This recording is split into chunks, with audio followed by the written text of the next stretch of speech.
Marta, Marta, estás ansiosa com muitas coisas. Maria escolheu, pois, a melhor parte, e essa não lhe será tirada.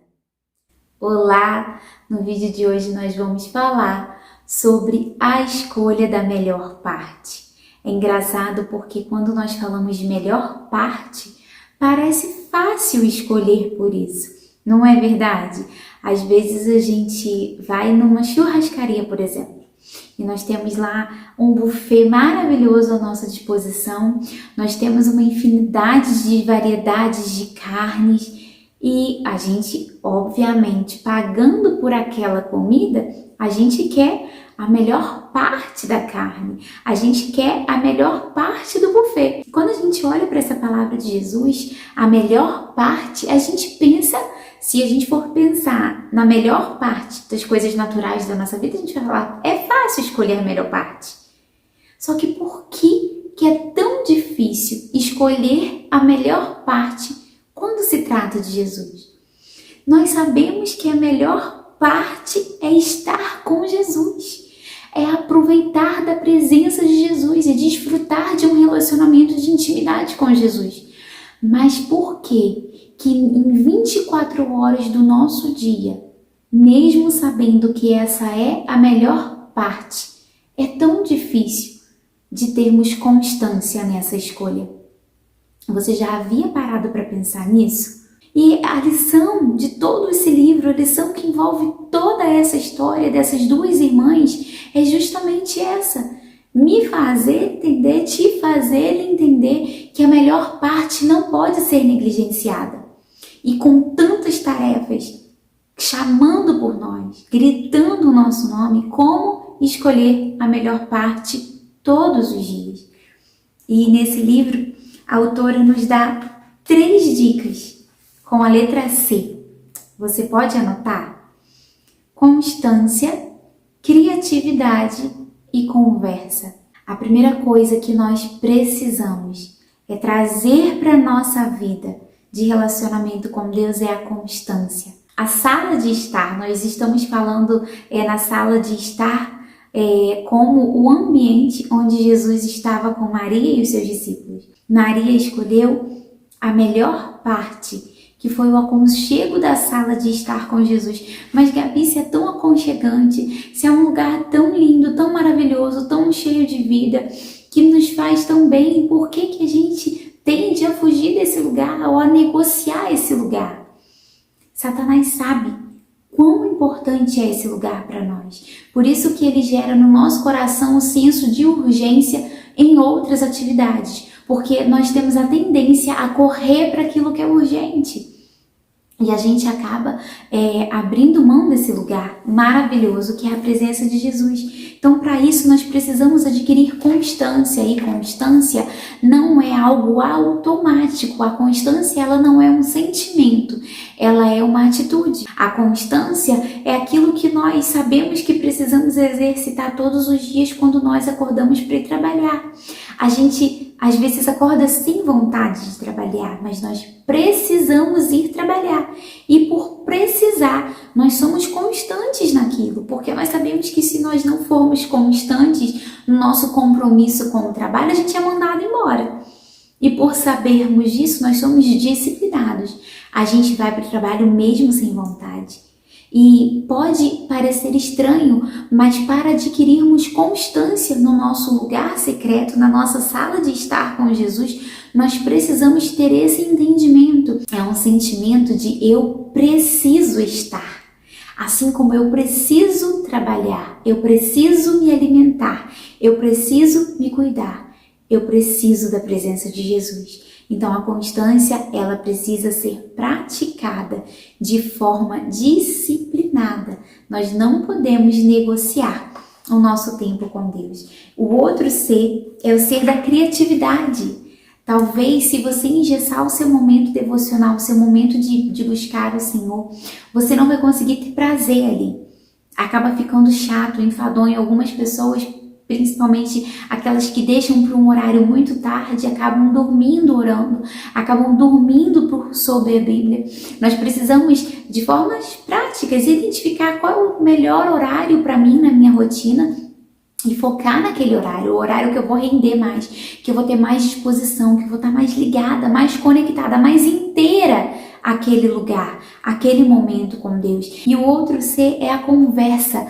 Adquira o hábito de conversar com Jesus ao longo do teu dia, não só nos teus momentos de oração formal, mas adquira o hábito de conversar com Jesus no caminho para o trabalho, seja lavando uma louça, fazendo uma atividade doméstica, no mercado. Converse com Jesus, crie esse hábito. Jesus está em todo lugar. Se Ele mora no nosso coração, onde a gente vai, Ele está com a gente. Então crie esse hábito de estar conversando com Jesus constantemente. E eu quero agora que você possa anotar algumas dicas que a autora dá pra gente sobre como fazer a devocional de forma criativas e que vão despertar no nosso coração esse desejo por estar na presença de Jesus. Convide o Senhor para um café. Foi o tema até de um vídeo anterior.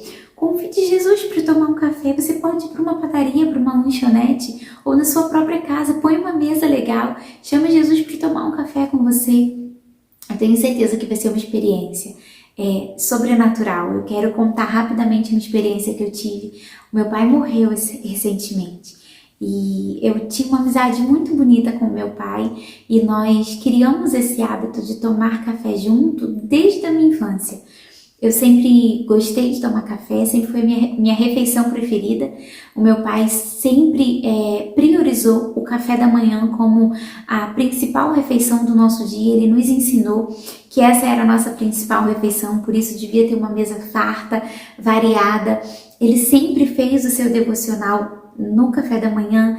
Ele comprava jornal, na época se lia jornal, né? Ele comprava jornal e eu lia o jornal com ele desde criança. E quando meu pai faleceu, eu sentia muita falta quando eu ia na casa da minha mãe de tomar café com ele. Porque depois de casada, quando eu ia, ele fazia questão de fazer uma mesa farta para que a gente tivesse esse momento de conexão. E teve uma vez que eu estava à mesa e eu estava lembrando do meu pai. E até me emociono quando eu toco nesse assunto, porque é algo muito forte para mim.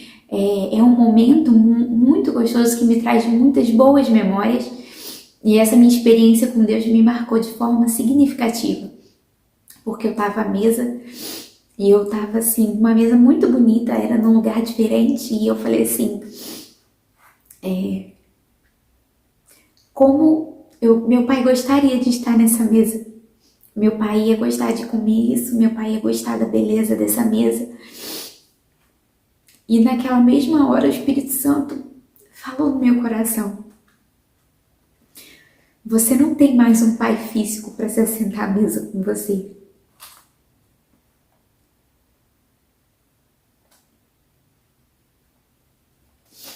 Mas eu tô sempre contigo. Eu nunca deixei de me assentar, nem um dia sequer, na mesa com você. E aquilo me constrangeu de tal forma, porque eu entendi que eu estava deixando de dar honra, o lugar de honra na minha mesa ao Senhor. Eu sentia falta de ter o meu pai na mesa comigo. E por eu não ter o meu pai mais na mesa comigo, eu estava desprezando a presença de Deus Pai na mesa. Por uma mágoa, por uma ferida, né, de não ter mais o meu pai terreno, eu estava atribuindo isso ao Senhor. Naquele dia eu me constrangi, eu me arrependi, eu pedi perdão ao Senhor. E desde então eu venho retomando esse hábito de quando eu me sinto para tomar café, eu pego a Bíblia como meu pai terreno me ensinou. Eu leio a palavra, eu falo com Deus. Eu tenho aprendido desde então a valorizar a presença de Deus à mesa. Não que eu tivesse parado de ler a Bíblia, eu nunca mais li a Bíblia, nunca mais fiz o meu devocional quando meu pai morreu. Não foi isso. mas na mesa, né, no lugar físico da mesa. Eu fazia tudo isso em outros momentos, eu sempre preferi fazer de madrugada. Eu tô gravando esse vídeo, inclusive, na madrugada, que é quando as meninas estão dormindo e eu tenho mais facilidade, mais silêncio. Então eu consigo me conectar melhor com Deus no silêncio, assim. Mas a experiência foi sobre a mesa, sobre me assentar à mesa. Deus falou comigo, eu me assento com você todos os dias. E você tem me desprezado por você estar ferida, por não ter mais o seu pai para se assentar com você. Então, é muito forte quando a gente entende que Deus ele se assenta conosco todos os dias.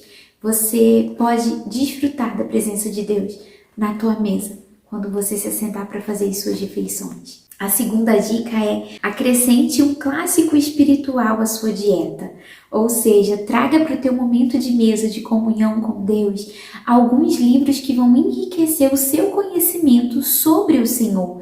Não use apenas a Bíblia é a principal fonte de alimento espiritual, mas você pode, juntamente com a Bíblia, ler também um livro que vai te auxiliar. Por exemplo, se você está estudando o livro de Hebreus, compre um livro que tenha estudos sobre o livro de Hebreus, você vai ter mais ferramentas para entender aqueles textos. E isso você pode fazer com vários outros livros da Bíblia que você esteja estudando. 3. Exercite a sua fé. Caminhe com Deus de fato, traga Deus para a sua vida, para a sua rotina, para o seu dia a dia. Tome nota da sua jornada com Deus. Eu gosto de fazer isso. Anote todo o seu aprendizado com Deus, todas as experiências que você tem com o Senhor. Anote, faça como se fosse um diário. Apresente-se diante do Senhor com cânticos. Talvez você não tenha a melhor voz, você não seja afinada, mas Deus ainda assim tem prazer nos cânticos que saem dos seus lábios.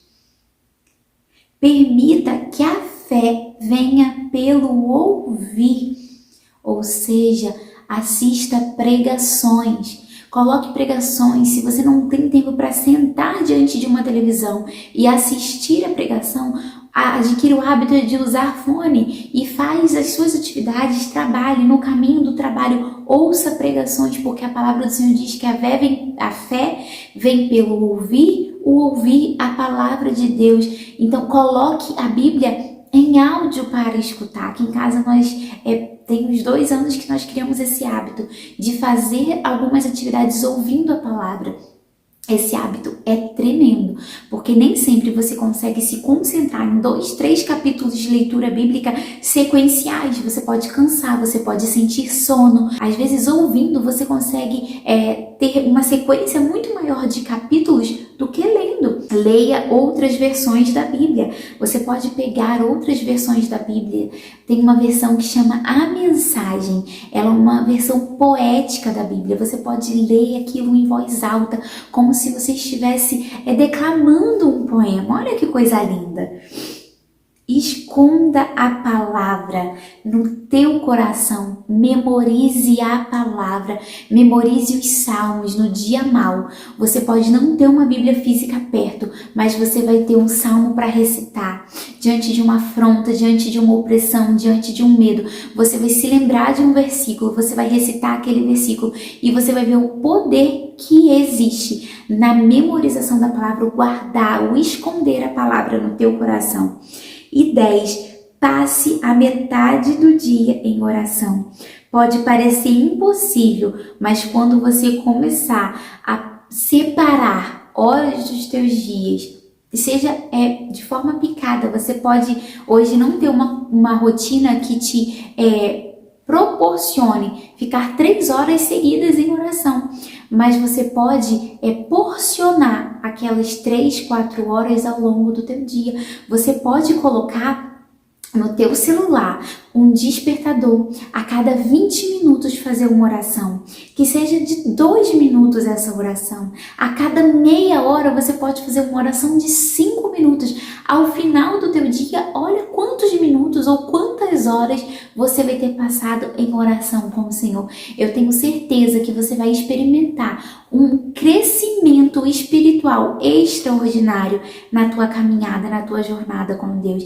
Que você possa colocar em prática todos esses passos de constância, de criatividade e dicas de como conversar com o Senhor. E você vai ver como que você vai ter o teu espírito renovado, avivado e fortalecido através dessas práticas. Que o Senhor te abençoe.